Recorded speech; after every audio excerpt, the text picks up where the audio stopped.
Bem-vindos, cinéfilos nostálgicos! Tudo bem com vocês? Hoje estamos prestes a embarcar em uma jornada pelo universo do cinema, né? Mas não estamos falando apenas de filmes comuns, não, viu? Estamos falando de um ícone, um verdadeiro herói das telonas. Eu estou me referindo a Charles Bronson.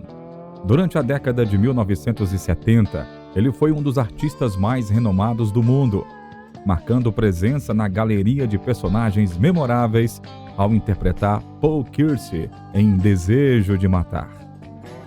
Mas, se os fãs realmente conhecessem a história de vida de Charles Bronson, entenderiam por que ele foi tão brilhante interpretando personagens durões no cinema.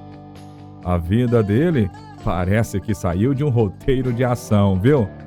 Por isso, hoje é dia de homenagear esse grande nome das telonas. Nesse vídeo, vamos desvendar os mistérios por trás da vida e da carreira desse homem fascinante que conquistou o coração do público e marcou época no cinema. Bom, mas antes, se você ainda não for inscrito aqui no canal, por favor, não esqueça de se inscrever e também ativar as notificações, ok? Não custa nada e assim você também apoia o canal para continuar te trazendo conteúdos incríveis como esse. Beleza? Preparados? Bora pro vídeo! Nascido Charles Dennis Buczynski em 3 de novembro de 1921, em Enfield, Pensilvânia, Bronson cresceu em uma família modesta de ascendência lituana. Como o 11º de 15 filhos, ele foi criado em um ambiente multilingüe, onde o lituano e o russo e o grego eram os idiomas predominantes. A sua infância foi marcada por adversidades, enfrentando a perda prematura do pai e as dificuldades financeiras durante a Grande Depressão. A família Buczynski lutou para sobreviver com a pobreza tão severa que, às vezes, Bronson precisava vestir roupas da irmã para ir para a escola. Ele enfrentava a ameaça de piolhos e também começou a trabalhar nas minas de carvão, isso aos 10 anos de idade, olha só. Esse início precoce na vida adulta pode ter contribuído para Bronson começar a fumar aos 9 anos de idade e até se envolver em atividades delituosas, o que resultou em uma breve detenção.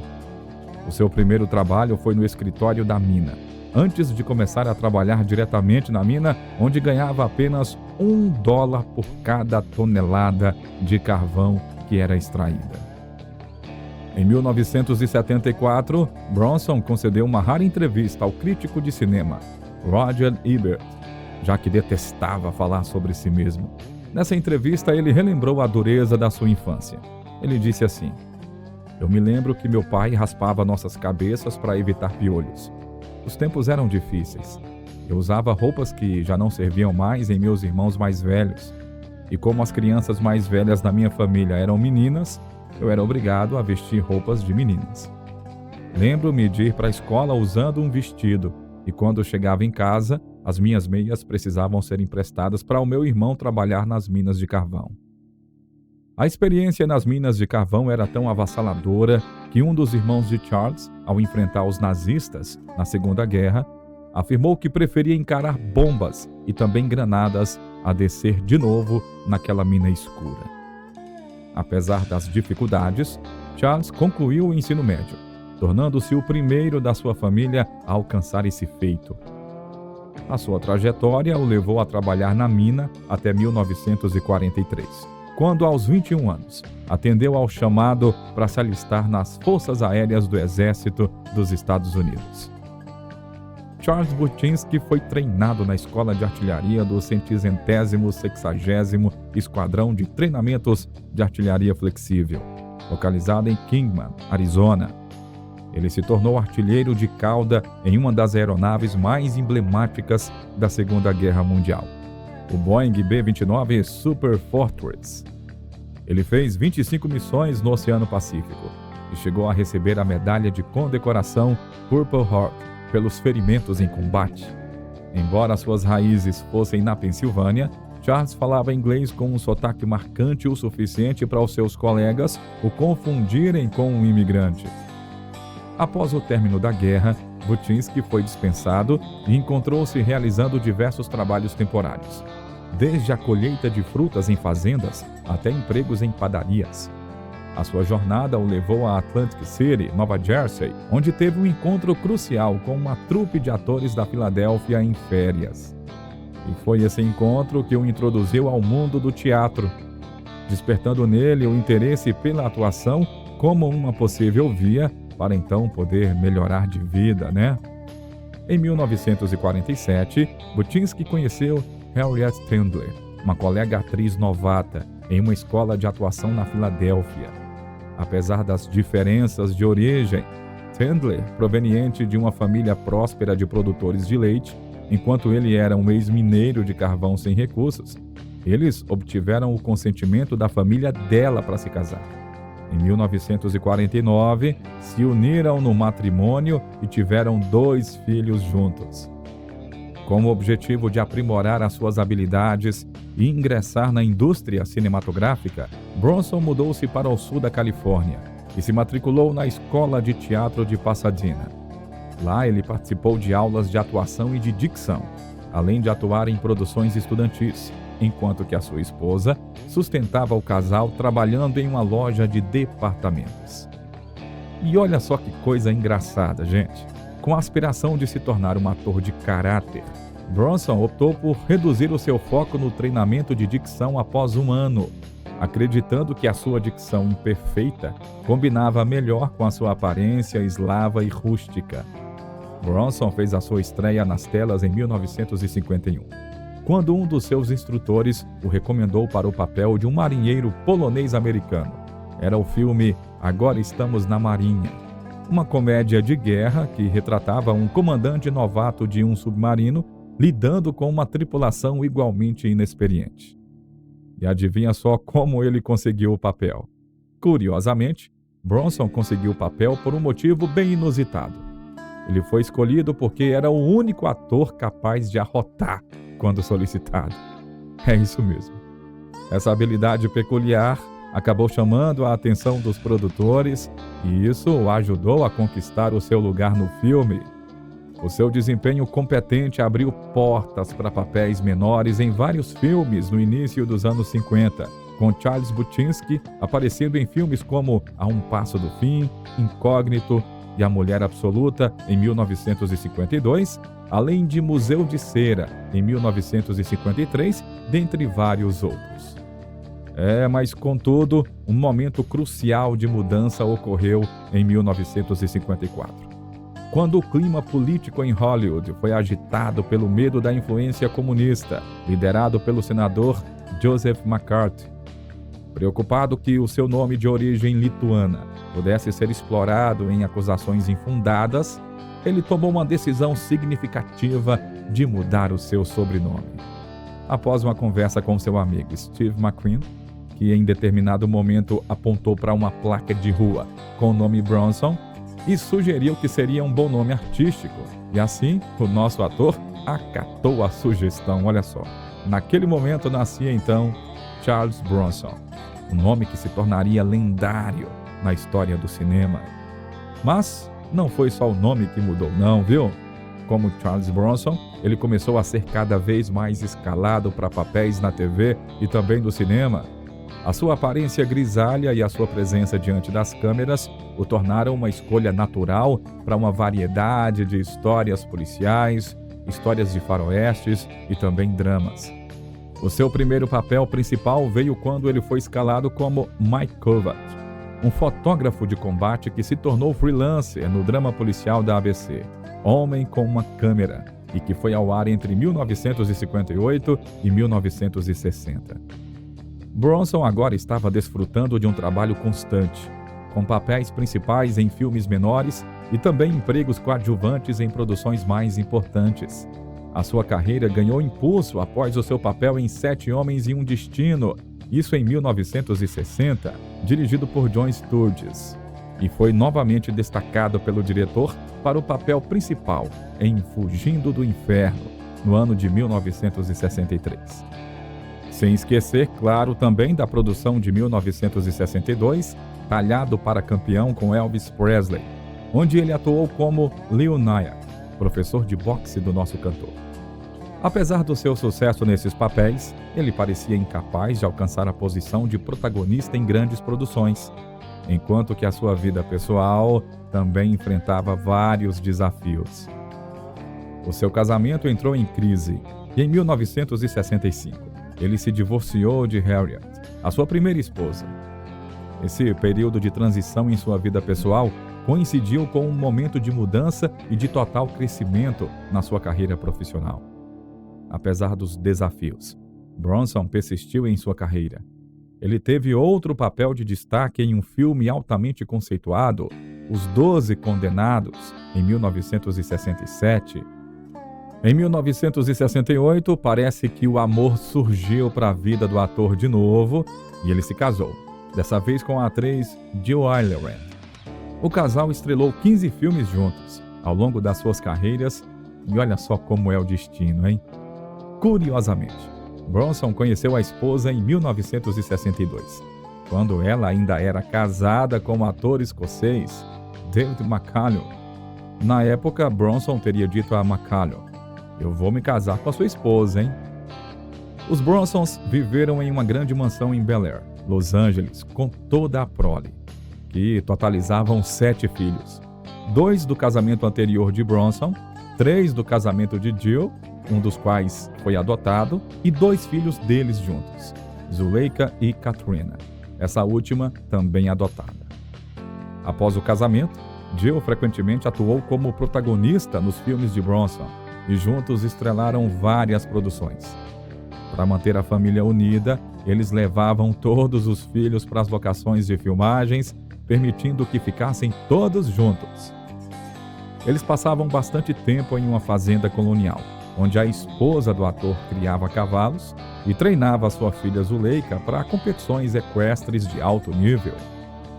Durante a transição dos anos 60 para os anos 70, Charles Bronson concentrou-se cada vez mais em projetos cinematográficos europeus.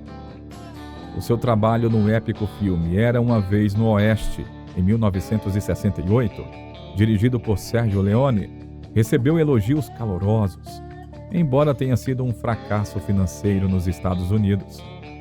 No entanto, o filme foi amplamente aclamado na Europa e é reconhecido como uma obra-prima do cinema. E foi o protagonista do thriller francês, O Passageiro da Chuva, que ganhou o Globo de Ouro de melhor filme estrangeiro. Já nos anos 70, Charles Bronson já era uma figura de renome internacional, especialmente na Europa e também na Ásia. No entanto, nos Estados Unidos, a sua fama ainda não correspondia ao seu sucesso global. Até que tudo mudou em 1974, quando, aos 53 anos, ele assumiu o papel de Paul Kersey em Desejo de Matar. Desejo de Matar foi um grande sucesso de bilheteria, arrecadando o equivalente a 108 milhões de dólares nos dias de hoje. Apesar do sucesso financeiro, o filme foi fortemente criticado pela sua representação gráfica de violência, sendo acusado de apologia à violência pela crítica especializada, e devido a essa reação negativa, o produtor, Dino De Laurentiis, de início não quis produzir uma continuação. Hoje pouca gente lembra, mas entre o primeiro e o segundo Desejo de Matar, houve um intervalo de quase 8 anos. E o segundo filme da série só ocorreu porque o original foi redescoberto. No início dos anos 80, com a exploração do mercado de videocassetes nos Estados Unidos, Desejo de Matar tornou-se um dos mais procurados em videolocadoras.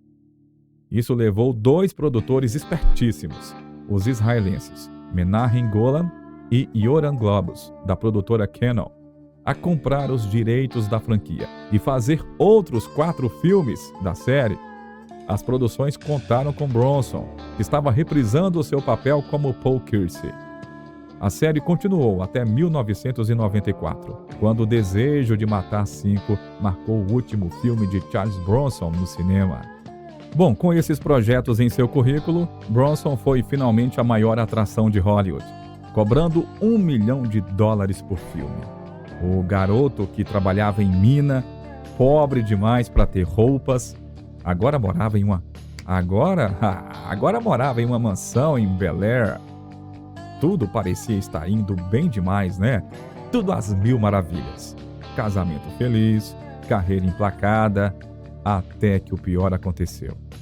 E se a infância de Charles Bronson foi dura, os anos 90 foram os mais difíceis da sua vida.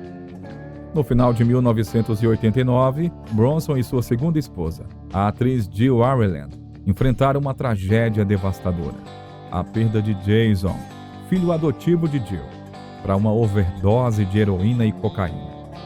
A dor da perda foi ampliada apenas 6 meses depois, quando Jill, a mulher que Bronson considerava o amor da sua vida, faleceu de câncer de mama. Em uma de suas últimas entrevistas, ela brincou com a sua doença e os personagens violentos interpretados pelo marido. Ela disse assim: Charlie não pode simplesmente pegar uma metralhadora e exterminar as células cancerígenas, né? O seu corpo foi cremado e as suas cinzas foram colocadas na bengala que Charles usava como apoio. Após a morte da esposa, ele retratou comoventemente maridos que sofreram perdas pessoais em Unidos pelo Sangue, em 1991, e no filme feito para televisão chamado Papai Noel Existe, onde interpreta um escritor do jornal da igreja que está enfrentando dificuldades para aceitar a morte da esposa. Bom, a sua última participação em uma grande produção cinematográfica foi em Desejo de Matar 5. A lucratividade de Bronson posteriormente caiu. Isso deve-se em parte devido às estrelas de ação mais jovens que estavam fazendo o que ele costumava fazer com o dobro de vigor, e também por conta da atitude do ator para com seus fãs. Ele era truculento com os fãs, não os cumprimentava. Tudo isso por medo de pegar germes. Enquanto ele fazia uma filmagem para Desejo de Matar em Nova York, ele evitou fãs que invadiram o seu carro durante as filmagens, recusando pedidos de autógrafo ou qualquer aperto de mão, simplesmente pelo medo de ser exposto a germes. Meio louco isso, né? A mídia também contribuiu bastante, passando essa ideia exatamente. A presença monossilábica de Bronson na tela não era muito exagerada. Como os jornalistas apuraram, o ator preferiu falar o mínimo possível. Quando Roger Ebert foi enviado para entrevistar Bronson em 1974, ele encontrou um homem que preferia estar em qualquer outro lugar. Eu nunca falo sobre a filosofia de um filme, disse ele. Isso nunca surgiu, e eu não falaria sobre isso com você. Eu não exponho, não gosto de falar demais, porque me divirto mais com os meus próprios pensamentos do que com os pensamentos dos outros. Depois da morte da esposa, ele fez poucos trabalhos na televisão, dentre eles O Corredor Indiano, de 1991, que marcou a estreia de Sean Penn na direção, e também em Desejo de Matar 5, A Face da Morte, de 1994, sendo assim o seu único longa desde então. Depois de enfrentar vários desafios e conquistar sucesso em Hollywood, ele encontrou o amor novamente, olha só, ao se casar com Keanu Reeves em dezembro de 1998. No entanto, a sua saúde começou a se deteriorar, levando o ator a se aposentar da atuação após uma cirurgia de substituição do quadril ainda em 1998. Nos anos que se seguiram, Bronson lutou contra o mal de Alzheimer e uma doença pulmonar obstrutiva crônica, até que finalmente, infelizmente, ele faleceu em 30 de agosto de 2003, devido a complicações de pneumonia. A sua vida foi marcada por uma série de desafios e triunfos, refletindo a jornada de um homem que passou de uma infância humilde como mineiro de carvão para se tornar uma das maiores lendas, estrelas de Hollywood. A sua história é um testemunho de resiliência, de determinação e de muita paixão pela arte do cinema. Ao relembrar a vida de Charles Bronson, somos lembrados não apenas dos seus papéis icônicos no cinema, mas também da sua jornada pessoal, cheia de amor, de sofrimento e de perseverança. Ele deixou um legado duradouro como um dos grandes do cinema, e a sua memória vai continuar a inspirar e emocionar as gerações futuras. Bom, e agora conta pra gente, você conhecia a história do ator? Já assistiu a alguns dos seus filmes? E qual filme dele que te marcou, hein? Conta pra gente nos comentários. Não se esqueça de curtir o vídeo, se inscrever no canal e também ativar o sininho de notificações para ficar sabendo de mais conteúdos como esse. Um grande abraço a todos, até o próximo vídeo, pessoal!